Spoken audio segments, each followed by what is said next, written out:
Bueno, hemos estado durante un tiempo estudiando el libro del profeta Oseas. Hoy vamos a leer en el capítulo 5. La reflexión está basada en el capítulo 5 desde el versículo 1 al 15, pero vamos a leer solo del 1 al 7. Oseas, capítulo 5, versículos 1 al 7.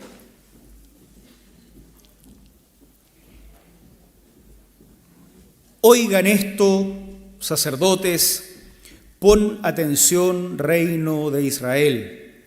Escucha, casa real. Contra ustedes es la sentencia. En Mizpa han sido ustedes una trampa, en el monte Tabor una red tendida, en Sitín una fosa abierta. Por eso yo los disciplinaré a todos. Yo conozco bien a Efraín, Israel no me es desconocido.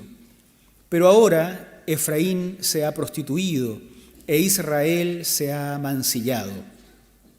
No les permiten sus malas obras volverse a su Dios. Su tendencia a prostituirse les impide conocer al Señor. La arrogancia de Israel testificará en su contra. Israel y Efraín tropezarán con su maldad, y hasta Judá caerá con ellos. Con sus ovejas y sus vacas irán en busca del Señor, pero no lo encontrarán, porque Él se ha apartado de ellos. Han traicionado al Señor, han dado a luz hijos de otros padres. Ahora la destrucción devorará sus fincas. Bueno, Oseas profundiza y especifica un poco más su queja, su crítica, en la misma línea de lo que veníamos diciendo la semana pasada, a este grupo de sacerdotes que hemos visto que son la élite de la sociedad. Vamos a profundizar en eso un poco más, pero también al resto del pueblo, ¿no? Hoy va un poco más a la profundidad, Oseas, con su texto. Los medios de transporte de larga distancia, los aviones, por ejemplo, y seguro que barcos también, marcan en algún momento del viaje un punto de no retorno. El punto de no retorno es ese momento en el que ya no es posible volver al lugar de origen, porque el combustible, por ejemplo, no alcanza. Ya no es posible regresar. Solo es posible seguir avanzando o desviarse en una dirección siempre diferente a aquella del punto de origen. Cuando alguien pasó el punto de no retorno, no puede volver. Este es el gran tema. Y en el texto de hoy pareciera ser que Oseas levanta una alerta de no retorno. Y al hacerlo, al levantar una alerta de no retorno respecto de su propio pueblo, al hacerlo de esa manera, levanta también alarmas sobre la posibilidad de ya no volver al punto de origen que es Dios. De tanto avanzar dando la espalda a Dios, está la posibilidad de haber cruzado un punto de no retorno y que ya no sea posible retornar al Señor. De eso trata, o al menos esos elementos me saltan a la vista y yo quiero proponérselos como propuesta de lectura de este texto a ustedes. Hay tres ideas que son las que quisiera compartir con ustedes al respecto. Primero, los dirigentes de los pueblos, de los grupos, los líderes, los dirigentes pueden convertirse en un peligro para su propio pueblo. Miren ustedes los versículos 1 y 2. Ahora vamos a ir Ya leímos por arriba, vamos a tratar de bucear un poquito en los mismos textos que acabamos de leer. Oigan esto, sacerdotes. Ya dijimos la semana pasada que los sacerdotes representan la élite del pueblo. Los sacerdotes son la clase intelectual, los sacerdotes son los que dirigen a los pueblos, su ciencia, su economía. La dirección del pueblo está en manos de los sacerdotes. Oigan estos sacerdotes, pon atención, reino de Israel, escucha, casa real, contra ustedes es la sentencia. En Mizpa han sido ustedes una trampa, en el monte Tabor una red tendida, en Sitín una fosa abierta. Por eso yo los disciplinaré. La sección que estamos leyendo es una sección poética. La profecía que ha sido dicha oralmente y ha sido conservada oralmente, frecuentemente se conservó en la forma de expresiones poéticas, porque era más fácil de recordar, seguramente. Y luego, cuando quedó por escrito, también conservó su expresión poética, y eso es lo que pasa acá. La poesía hebrea tiene como una de sus características la elaboración de paralelismos sinonímicos, se llaman esto, que son expresiones paralelas que dicen lo mismo, pero de diferente forma. Entonces, miren ustedes, porque esto nos va a servir para entender la primera parte del versículo 1. Oigan esto, oigan, sacerdotes. El segundo miembro del paralelo, pon atención, reino de Israel. Es lo mismo con otras palabras. Y el tercer miembro, escucha, casa real. Oigan, sacerdotes, pongan atención, reino de Israel, escucha, casa real. La alocución es a quienes dirigen el pueblo. Los sacerdotes, reino, casa real. Estos son los que tienen la tarea de ejercer el liderazgo, la dirigencia de todo su pueblo. Estas personas tienen lugares de servicio, lugares donde el pueblo asiste para consultar con ellos, espacios que la sociedad fue creando como espacios de esperanza, espacios de confianza, lugares donde resolver los conflictos. Uno hoy tendería a asociarlo con los tribunales. Uno va a los tribunales para que un juez entonces resuelva los temas que uno tiene pendiente.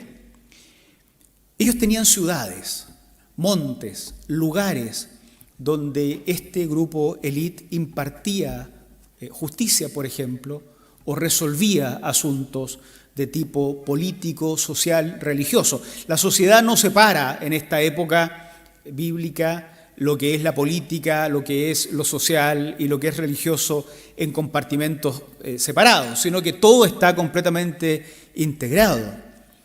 Y estas personas entonces están en estos lugares impartiendo justicia, por ejemplo, o resolviendo los asuntos del pueblo. Pero a ellos se les dice algo a lo que seguramente no estaban acostumbrados. Contra ustedes es la sentencia. No vamos a ir a su lugar a escuchar sentencia de ustedes. Contra ustedes es la sentencia. Mizpa, Tabor, Sitín eran de esos lugares donde se impartía justicia, de esos lugares donde el pueblo iba a resolver sus conflictos, espacios creados como espacios de esperanza. El pueblo no debía matarse unos a otros porque se podía ir a un lugar en esperanza para que los dirigentes del pueblo resolvieran los asuntos de su pueblo. Pero estos sacerdotes, participantes del reino, participantes de la casa real, han hecho lo siguiente. En Mizpa un lugar de esperanza, ustedes han sido una trampa. En Tabor, espacio de esperanza, han sido una red tendida. Y en Sitín, un espacio de esperanza, ustedes han sido una fosa abierta. Los dirigentes de un pueblo pueden convertirse en un verdadero peligro para el pueblo. Contra ustedes, de quienes se esperaba la sentencia, de quienes se esperaba la respuesta, de quienes se esperaba la resolución del conflicto, contra ustedes es esta sentencia, dice Oseas. No es difícil identificar en nuestra propia sociedad esta misma cuestión. Alguien ha dicho, yo encuentro cada vez más razón, que leer a los profetas, especialmente los profetas del siglo VIII, es como leer el diario. Uno lee esta cosa y dice, uy, esto lo leí ayer en tal o cual periódico. Pero hablando de nosotros mismos. También la sociedad ha construido espacios de esperanza. Hemos construido espacios que debieran ser espacios seguros, donde recurrir para que se resuelvan muchos temas. Son siglos de sociedad. No es que nosotros inventamos hoy estas cuestiones, pero la sociedad fue construyendo espacios especializados para ir en esperanza que se resuelvan ciertos temas de todo tipo: salud, educación, política, justicia, seguridad, ciencia, todo. Espacios de esperanza. Pero también muchos de estos espacios de esperanza se han convertido en verdaderos peligros. Se sale de allí siendo defraudado, se sale de allí todavía más carenciado, se sale de allí todavía más enfermo, se sale de allí todavía más inseguro. A nivel de sociedad es fácil identificar que la acusación que hace Oseas respecto de sus dirigentes es la misma que uno puede hacer hoy, es la misma que uno pudo hacer ayer, y es la misma, porque aquí hay que perder la ingenuidad alguna vez en la vida, es la misma que vamos a poder hacer mañana. Pero a nivel eclesiástico, ¿no nos pasa también lo mismo? También la Iglesia y los liderazgos eclesiásticos, recuerden ustedes que sacerdotes es la forma en que se describe todo lo que hacemos como servicio al Señor en la Iglesia. Todo aquel que tiene alguna tarea en la Iglesia entraría como parte del sacerdocio de la antigüedad. ¿No hacemos también lo mismo? ¿No hemos construido espacios de los cuales se debería decir que son espacios seguros? Vengan los cansados y trabajados, vengan los pecadores, vengan los pordioseros, vengan los carenciados, vengan los humillados y desposeídos a Mizpá, a Tabor, a Sitín. Y no tendríamos que escuchar nosotros como iglesia a veces la voz de un profeta como Oseas diciendo, y Mizpá es una trampa, y Tabor es una red, y Sitín es una fosa. Han convertido los espacios de esperanza, Dios quiere que no sea nuestro caso, pero escuchemos esta voz de alerta, han convertido los espacios de esperanza, incluida la Iglesia, en un peligro para su propio pueblo. Se sale también de allí más humillado, más pisoteado, más atado que antes, menos libre para pensar, menos libre para desarrollarse en la plenitud de las potencialidades, más aniquilado que cuando entramos.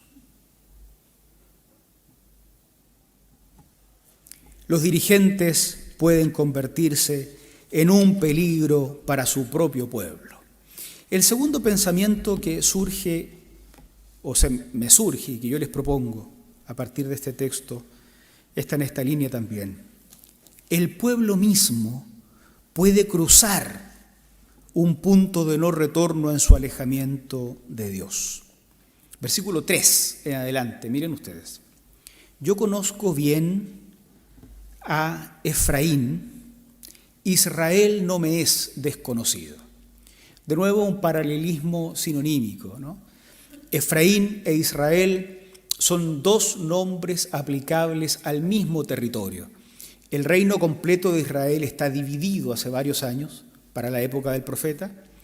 Entonces el reino del sur se llama Judá, tiene como capital Jerusalén y ahí está el templo. En el reino del norte, la capital es Samaria, no hay una dinastía de una única dinastía que provengan de un mismo rey, sino que hay muchos reyes, o han ido sucediéndose diferentes dinastías de reyes, y los sacerdotes funcionan también, pero no hay un templo. Y el reino se llama Israel, otras veces se le dice Efraín, y en algunas ocasiones se les dice Samaria, el nombre de una región o una ciudad para darle nombre a todo el pueblo. El paralelismo acá es este mismo. Yo conozco bien a Efraín, Israel no me es desconocido, el mismo territorio. Pero ahora Efraín se ha prostituido e Israel se ha mancillado. No les permiten sus malas obras volverse a su Dios. Su tendencia a prostituirse les impide conocer al Señor. La arrogancia de Israel testificará en su contra. Israel y Efraín tropezarán con su maldad. Y hasta Judá, este era el reino del sur, y hasta Judá caerá con ellos. Con sus ovejas y sus vacas irán en busca del Señor, pero no lo encontrarán porque Él se ha apartado de ellos. Han traicionado al Señor. Han dado a luz hijos de otros padres. Ahora la destrucción devorará sus fincas. Las malas obras no les permiten volverse a su Dios. La descripción clásica de Oseas y de los profetas de esta época es la descripción de la prostitución y del adulterio. Lo hemos hablado acá. Una forma metafórica de referirse al abandono por parte del pueblo de Dios, porque la relación de Dios con el pueblo es vista como una relación de matrimonio. Entonces, el pueblo se ha ido tras los dioses de los vecinos. Es interesante esta cuestión, parece hasta pedestre el gran conflicto que tienen, pero para ellos es un tremendo conflicto. Ellos están en sequía, no tienen cosechas. ¿Dónde vamos? ¿Dónde vamos a buscar ayuda? Bueno, los dioses de la zona son dioses especializados en la fertilidad. Baal, Aserá, dioses de la fertilidad de la época. Vamos a esos dioses, uno en cada monte, debajo de cada árbol frondoso, es posible encontrar un altar a los dioses de la fertilidad, que seguramente van a resolver los conflictos de un pueblo que se va a morir de hambre si no llueve a tiempo. A nosotros nos molesta que no llueva, pero tenemos otras formas de resolver muchos de nuestros conflictos alimentarios. Ellos no. Si no llueve, hay hambrunas gigantescas. Si llueve mucho y fuera de temporada, también. El equilibrio es muy, muy, muy frágil. Deciden no consultar con su Dios, pero ir tras los dioses de los pueblos vecinos. Por eso se les acusa de adulterio y se les acusa de prostitución. Han ido tras los otros dioses participando en sus cultos. Pero después de tanta maldad, de tanto alejarse de Dios, de tanto dar la espalda a Dios buscando la solución en los dioses vecinos, ¿no será que ya pasaron el punto de no retorno? Fíjense que el profeta dice, no les permiten sus malas obras volverse a su Dios. Ya no es posible, ya ni siquiera pueden verlo. Es como la mentira. Bueno, uno escuchó estas cosas en la tradición popular desde la infancia. Para tapar una mentira hay que hacer una más grande. Y para tapar la más grande, una peor. Y para tapar la peor, una aún peor. Y va a llegar un momento en que ya no sea posible ni siquiera recordar que era la verdad, porque la mentira se convirtió en verdad. Ya no es posible retroceder. ¡Cuánta maldad en esos lugares de esperanza convertidos en trampas para sus propios pueblos! ¿Cómo es posible? ¿Cuánta riqueza para algunos, cuánta injusticia para otros, cuánto poder se pudo adquirir en esos espacios de poder? ¿Qué tan grande tiene que ser el arrepentimiento? ¿Qué tan potente tiene que ser el quiebre para que alguien esté dispuesto a abandonar los espacios de poder fraudulento que consiguió, la riqueza de rapiña que logró y volver a hacer lo correcto? Oseas dice, no es posible. Sus malas obras les impiden volverse a Dios. Su tendencia a prostituirse les impide conocer al Señor. Claro, están desesperados, buscan a los dioses paganos, los dioses de los pueblos vecinos, los otros maridos, los que no son el marido, diría esta imagen del Dios despechado. Han dado la espalda tantas veces y por tanto tiempo a Dios que ya no es posible volver porque han cruzado el punto de no retorno. ¿Podría darse que nuestros pueblos pasen el punto de no retorno, hermanos? Nuestros pueblos, acá vemos representantes de diferentes países y seguro que conectados por Zoom y YouTube también. ¿Puede ser que nuestros pueblos hayan pasado el punto de no retorno? ¿Cómo devolver una injusticia de siglos? ¿Cómo devolver una rapiña de siglos? ¿Cómo volver a cero cuando mucho de lo que hemos construido como sociedad, no nosotros que nacimos ayer, nuestras sociedades de cientos de años, cómo volver a cero lo que hemos construido a punta de separarnos de Dios, a punta de pecado? De verdad que queda la impresión de que ya no es posible volver a un punto de origen. Entonces uno aquí está tentado a decir, qué bueno que estos son los dirigentes y no nosotros, los sacerdotes, porque a ellos se dirige esta cosa, y no nosotros, el pueblo. Pero ya escuchamos el domingo pasado, no lo que predicaba el pastor, sino lo que decía Oseas en el versículo 9. De tal pueblo, tal sacerdote. La dirigencia no es diferente a lo que somos todos nosotros, ni la de nuestros pueblos ni de la de nuestras iglesias. No lo fueron ayer, no lo son hoy y no lo van a ser mañana. Por eso hay que pensar en nosotros. ¿Hemos nosotros pasado un punto de no retorno?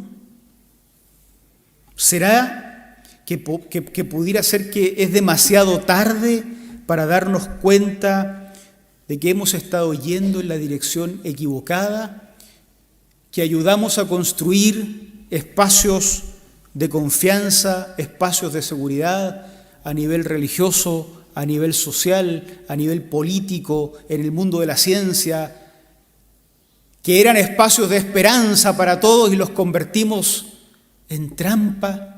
Si alguien se acerca a aquello que construimos, se pierde, se anula, se lo quitamos todo en la iglesia y fuera de la iglesia. Oseas enciende la lucecita roja. Están a punto de cruzar. Tal vez ellos ya cruzaron, pero como nosotros lo estamos leyendo tarde, puede ser que nosotros todavía tengamos tiempo. Que la luz de alerta, la alerta de no retorno, se haya encendido para nosotros también. El tercer punto. El sufrimiento puede generar una oportunidad para detenerse antes de cruzar el punto de no retorno. Miren el versículo 14 y 15. Yo seré como un león para Efraín, como un cachorro para Judá. Cachorro y león, toda vez que están en estructuras paralelas, deben entenderse como lo mismo. Efraín, Judá, como los dos representantes de los pueblos del norte y del sur. Yo mismo los haré pedazos y luego me alejaré. Yo mismo me llevaré la presa y no habrá quien me la arrebate. Volveré luego a mi morada, como que Dios se aleja y nos deja ahí. Volveré luego a mi morada hasta que reconozcan su culpa. Todo el tiempo necesario van a quedar ahí. Hasta que reconozcan su culpa. Buscarán ganarse mi favor, angustiados, me buscarán con ansias, después que nos deje ahí un tiempo. El sufrimiento, la incomodidad, en el caso de Israel, su sequía, sus conflictos, sirven como altavoz de Dios. A veces no escuchamos a Dios hasta que sufrimos. Es como la luz de emergencia. Un par de kilómetros más es el punto de no retorno. Pero las luces se encienden antes. El sufrimiento, la incomodidad, el malestar suele cumplir ese rol. No es posible decir que el sufrimiento es fruto del castigo del Señor o es voluntad de Dios o algo por el estilo. Nunca es posible decir eso. El hecho de que Oseas, en nombre de Dios, se lo comunique a Israel, no nos autoriza a ninguno de nosotros a comunicárselo al pueblo chileno. Ninguno de nosotros puede levantarse a decir, mire, el sufrimiento que usted tiene es por culpa de su pecado. Dios autorizó a Oseas, pero por lo menos a mí no me ha dicho nada. Entonces, cada uno tiene que ver si se cree Oseas o no. Si ustedes leen Proverbios, al que hace lo malo le va mal y al que hace lo bueno le va bien. Pero si ustedes leen Job, ¿han leído Job? Al que hace lo bueno le va pésimo. No es posible. Nosotros no tenemos esa posibilidad. Y en medio de la pandemia se levantaron cuanto profeta de la muerte se pudo levantar para decir que todo esto pasaba por el pecado, que se...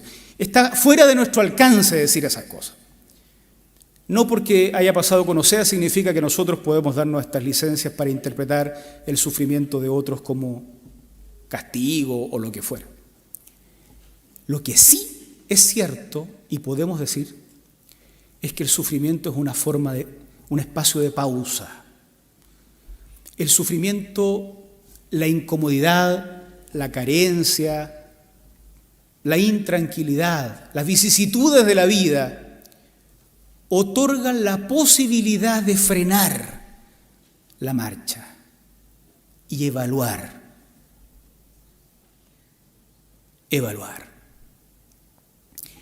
Esta es la imagen que a mí me queda cuando leo este versículo 15, cuando dice que va a pasar algo terrible, dice que van a ser despojados, yo mismo los haré pedazos. Es Dios el que está hablando, es poesía, por supuesto, pero es Dios el que está hablando. Pero luego en el versículo 15 dice, y luego me retiraré a mi morada, los voy a dejar un rato ahí, como en remojo, para que se les salgan los pecados, para que se les salga la dureza, lo que sea, como que nos deja en remojo. Y se retira. Me retiraré a mi morada hasta que reconozcan su culpa. Como que el sufrimiento posibilita un momento de pausa, todo lo que sea necesario hasta que se cumpla el tiempo suficiente y cada uno vea qué hace. Pero parece ser que la esperanza es que en ese tiempo se reconozca la culpa y luego buscarán ganarse mi favor, angustiados me buscarán con ansias. Puede ser que el Señor nos tenga en remojo a veces, no por buenos o por malos, eso está fuera de nuestro alcance. No le crea al de al lado cuando le diga esto te pasa por pecador. Puede que sea verdad, pero no se lo crea, porque eso mismo le decían los amigos de Job a Job, y estaban equivocados. No, pero hay que creerle a la Biblia. El sufrimiento es un espacio para que uno solito se detenga y piense. Tal vez nos tiene en remojo y lo que busca es que lo busquemos con ansias también. Tal vez este sea el último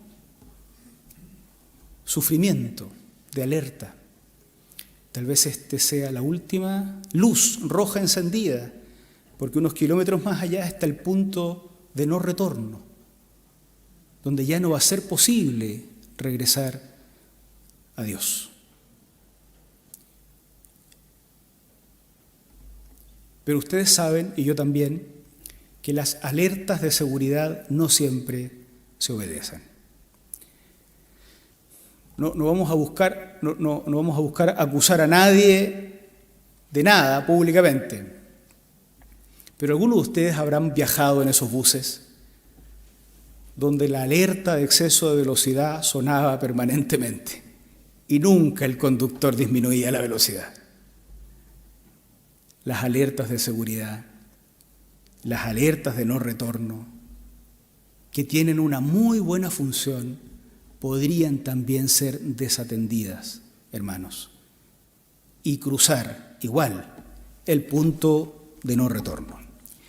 Queridos hermanos y hermanas, presentes acá, presentes por Zoom, presentes por las redes sociales, Oseas, el profeta, nos advierte sobre la posibilidad de cruzar un punto de no retorno en nuestra lejanía de Dios. Podríamos avanzar y avanzar. Es una advertencia como nación. No se puede negar esto. Es una advertencia como nación. Cuando la nación leyó esto hace 100 años, era una advertencia para ellos también. Cuando la leyó hace 20 años, era una advertencia para ellos también. Y cuando la lean en 10 años más, va a ser una advertencia para ellos también. Esto no tiene que ver con los gobiernos que tienen temporalmente las naciones. Es una advertencia como nación, como instituciones y como dirigencias. Si creamos espacios de esperanza, Mizpah, Tabor, Sitín, que se convierten en trampas, en redes, en fosas, no nos saldrá gratis, queridos. No nos saldrá gratis. Es una advertencia también que se nos dirige como iglesia, porque también nosotros podemos crear espacios de supuesta esperanza. Vengan los pecadores. ¿Para qué? Para que sean más oprimidos, más destruidos, más atados. Vengan los que se sienten esclavos, para que ahora se hagan esclavos de una doctrina. También es una advertencia para la iglesia, porque si convertimos los espacios de esperanza en trampas, redes y fosas, tampoco a nosotros nos saldrá gratis, hermanos y hermanas. Y también es una advertencia que se nos dirige como pueblo de Dios, porque nosotros mismos, todos nosotros, participamos en la creación de esos espacios. Los espacios de esperanza religiosos los construimos nosotros, pero los sociales también, y los políticos también. Los espacios de esperanza que nuestro país entero genera, los construimos nosotros. Entonces tampoco nos saldrá gratis que vigilemos con poca atención que estos espacios de esperanza se estén convirtiendo o se pudieran convertir en trampas, en redes y en fosas. Como decía, no es posible decir que los tiempos de incomodidad son siempre una disciplina de Dios. No está en nuestro alcance. Hay que renunciar a ser dioses. Hay que renunciar a ser dioses. Para eso hay un solo Dios. Nosotros solo sabemos que esto le pasó en los tiempos de Oseas y otros tiempos, pero nada nos autoriza a nosotros a identificar el sufrimiento siempre con la disciplina. Pero sí sabemos que los tiempos de incomodidad y sufrimiento son una oportunidad para detenernos y mirar si estamos en la dirección correcta. Son como la luz de alerta. ¿Vamos bien? Uy, no sea que crucemos un punto de no retorno en la dirección equivocada más encima. ¿Estaremos siendo adúlteros respecto de Dios? ¿Estaremos enamorados de los dioses que no son Dios? ¿De los dioses que hemos ido creando nosotros mismos? ¿No será que abandonamos a Dios hace rato creyendo que estamos re bien? Esas son las cosas que uno piensa cuando la luz de alerta se enciende. ¿Hemos pasado el punto de retorno? Qué difícil esta pregunta. Probablemente si uno le salta el corazón de pensarlo, es que no lo ha pasado todavía. Porque quien pasó el punto de no retorno ya no siente nada. Como el pueblo de Israel, la arrogancia es la conducta frente a la palabra del profeta. Imagínense, en lugar de saltar el corazón de susto, la soberbia y la arrogancia es su característica. A nosotros se nos dirige la voz del profeta Oseas, a nuestros países, a nuestras familias, a nosotros como individuos. Pero también se nos dirige la voz de otro profeta de la época, del profeta Isaías. Dice Isaías 55:6, busquen al Señor mientras se deje encontrar. Llámenlo mientras esté cercano. Puede que llegue el momento en que no se deje encontrar y puede que llegue el momento en que no esté cercano. Oseas diría, búsquenlo antes de cruzar el punto de no retorno. Tenemos que buscar a Dios. De nosotros surgen espacios de esperanza con verdadera esperanza, que no se conviertan en trampa, ni en red, ni en fosa para atrapar gente, sino de verdadera esperanza. Y también así podremos construir sociedades donde realmente creemos espacios de esperanza para todos. Queridos, que el Señor tenga misericordia de nosotros y que el Espíritu del Señor nos haga abrir los ojos, despertar, si es que estamos adormilados, frente a la luz roja de alerta, para volvernos a Dios mientras pueda ser hallado, para volvernos a Dios, para llamarlo mientras está cercano. Que el Señor nos bendiga. Oramos, pónganse ustedes de pie, por favor. Gracias por el tiempo, Señor, que nos permites pasar acá, reflexionando en torno a esta palabra, a este profeta. Gracias por la oportunidad de iniciar también una semana pensando en que somos de los que sí vimos la luz roja, los que sí tomamos nota de que hay que pausar un poco para reorientar nuestro rumbo. Señor, oramos por quienes ni siquiera pueden percibir la desviación en el camino, Señor. Seres queridos, conocidos, que hace tiempo perdieron el rumbo y no pueden volver.